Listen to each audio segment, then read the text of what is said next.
The New York Times has a show about their process when it came to endorsing somebody for president. And of course, it's really silly and dramatic for no reason. And it's irrelevant because nobody cares who they endorse. But I want to show you this clip. This is Bernie on that show giving a thoughtful answer about Trump voters. And then I'll tell you what everybody's response was. Watch. What about the fact that Trump has touched a chord in 40 to 44% of the people? What about that issue? It's like Trump is a symptom of a widespread problem. Yes. So, I mean, how do you address that? What is the issue? How did Trump become president? Not everybody, but tens and tens of millions of Americans feel that the political establishment, Republican and Democrat, have failed them. Maybe the New York Times has failed them too. That explains the appeal of racism? Yeah. People are, in many cases in this country, working longer hours for low wages. You are aware of the fact that in an unprecedented way, life expectancy is actually going down in America because of diseases of despair. People have lost hope, and they are drinking, they're doing drugs, they're committing suicide. And when that condition arises, whether it was the 1930s in Germany, then people are susceptible to the blame game, to say that it is the undocumented people in this country who are the cause of all of our problems. And if we just throw 10 million people out of the country, you're going to have a good job, and you're going to have good health care, and you have good education. That's all we got to do. So all over the world, Trump didn't invent demagoguery. It's an age-old weapon, and you take a minority, and you demonize that minority, and you blame that minority, and you take the despair and the anger and the frustration that people are feeling, and you say that's the cause of your problem. Now, spoiler alert, you already know they didn't endorse Bernie. Shocker. The New York Times editorial board didn't endorse Bernie. They went with Amy Klobuchar and Elizabeth Warren, which makes less than no sense. But anyway, I digress from that. So there was a response to Bernie's answer here on Twitter, which is kind of predictable. You know, maybe you guys can already guess what some people were saying. But the argument was from centrists and even some lefties, well, come on, Bernie. This is, I can't believe you're saying this. This is what we like to call a class reductionist. Namely, you're dismissing the role of race and you're only focusing on class, and not everything can, boil down to poverty and class. And, sometimes a spade is a spade, a cigar is a cigar, and a racist is just a racist.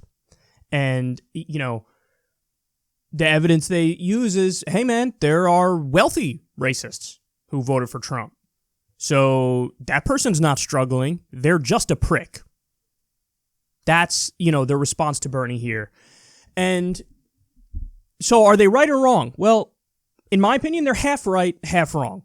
Because if you bring this up to Bernie's face after he gives his brilliant breakdown here, and you say, well, hold on now, man. Are you saying David Duke and Richard Spencer voted for Donald Trump because they were economically stressed? My guess is the most plain-faced, simple, response there would be from Bernie. No, of course not. Yeah, some people are just what I call on this show TFGs, too far gones.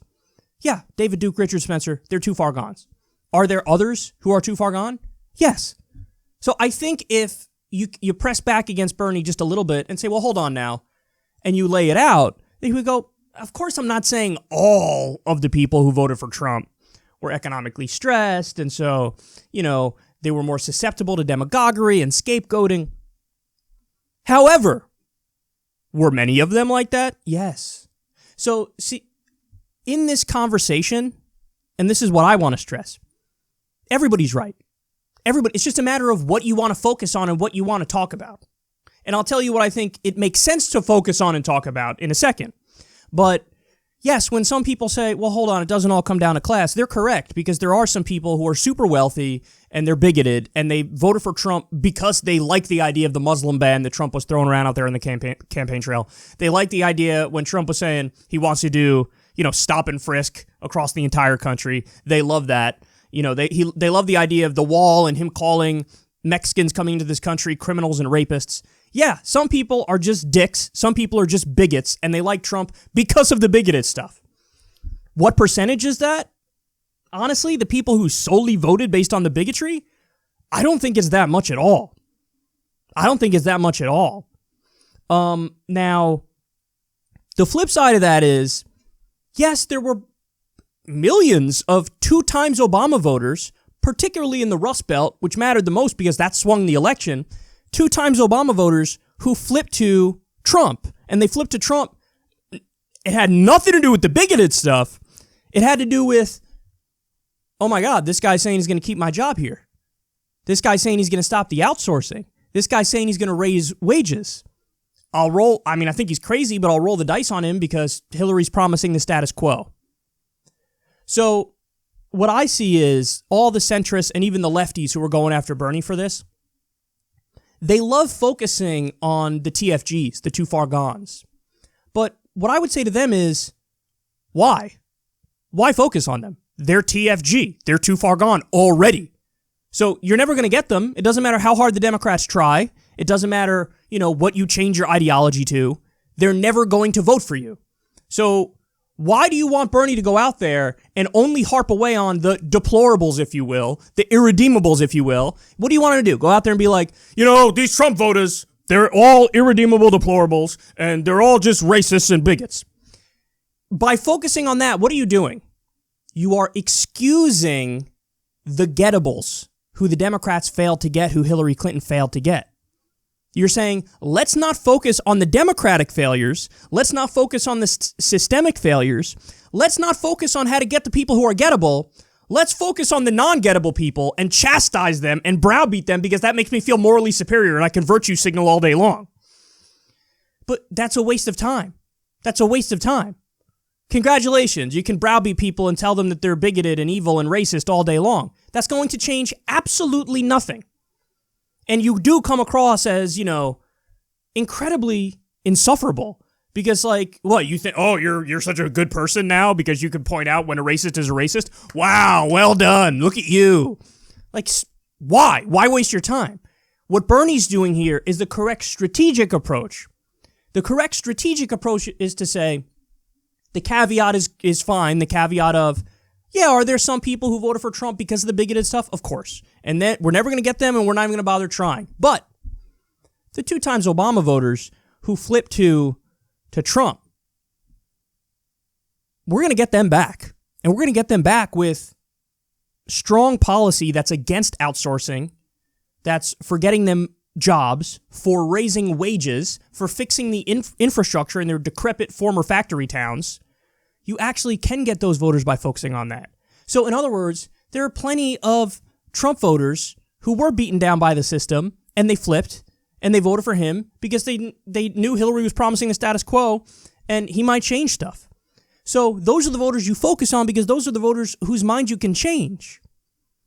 But if you take the approach of so many, centrist commentators, and again, even some lefties, Mehdi Hassan is big on this, and I like Mehdi, but he's big on going out there and saying, no, Trump didn't win because of the economy, and Trump didn't win because of class stuff and poverty, because the average Trump voter makes a lot more money than the average Hillary voter did, so that disproves it.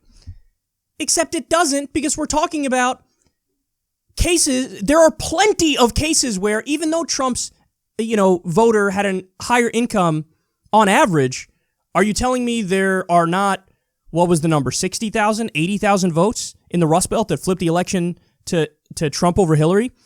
There weren't 60 to 80,000 votes that were 2 times former Obama voters who said, I'll roll the dice with Trump because he's saying he's going to keep my job here? Of course those people exist. Of course the average is just the average income fact is a canard. It's a red herring. It's massively misleading. It implies that all of the Trump voters are just wealthy bigots who, only voted for him because of the bigotry. And it ignores the very real phenomenon of the 2 times Obama voters who flipped to Trump. And if we had just gotten them, we could have won the election. If we just turned out the entire Obama coalition, we could have won the election. Some people voted for Obama twice and then stayed home because they didn't want to vote for Hillary. What about them? Should we make a convoluted argument that they're somehow bigots too because they didn't go out and vote for Hillary? And, and if you're just going to sit there and not vote against Trump, that means you're passively accepting his bigotry. All these like twist yourself into pretzels arguments to try to call everybody who didn't agree with you 100% a bigot. That's not helping anybody and that's not accurate. So if you want to win the election, you do what Bernie's doing here. And by the way, Bernie's broader point was, in times of economic distress, the racist, bigoted demagogues have more sway over people and get more people to agree with them. Why? Because at least they're giving them an answer, and the answer is the wrong answer, but it's an answer. Some people don't know. So when they're told endlessly, hey, the reason why your wages aren't budging is because there's undocumented immigrants who are coming in here, and they're undercutting your wages, and that's why you haven't gotten a raise in 5 years. That could be total nonsense BS, but if the person's uneducated on the topic and they don't know any better, maybe the bigoted demagogue can sway them. That's his point. And there's a strong history that proves him correct. And he brings up Hitler. If we're doing the high-minded centrist analysis on Hitler, what we would say is, no. See, Hitler was just evil, and all of the people in Germany who, ended up falling under his spell, they're evil. They're just evil.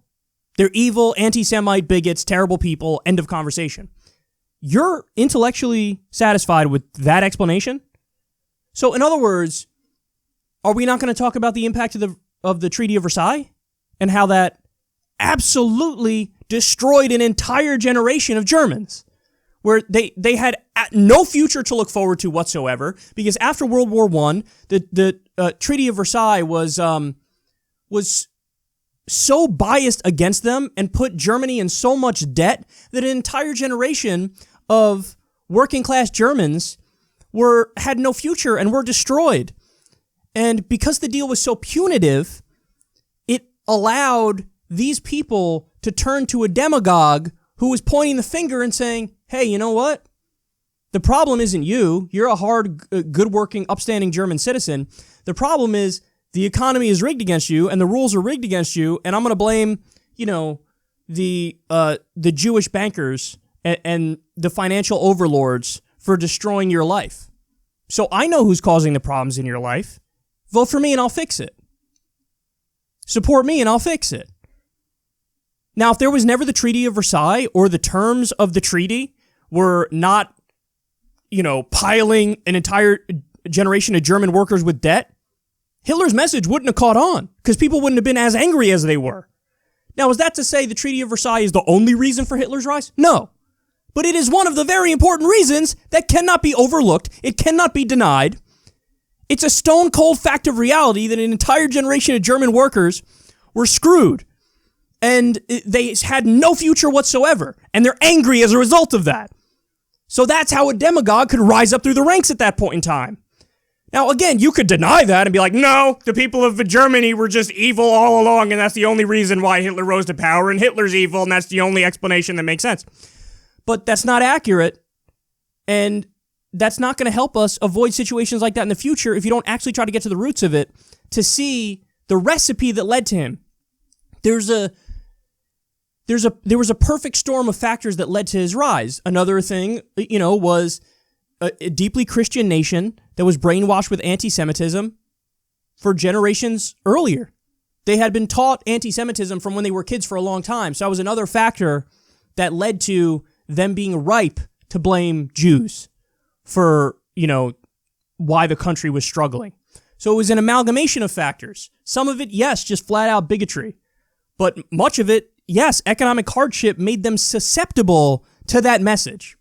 Let me tell you something. If everything's going hunky-dory in your life and somebody comes along and says, blame minority X for your problems, you know what you're going to say?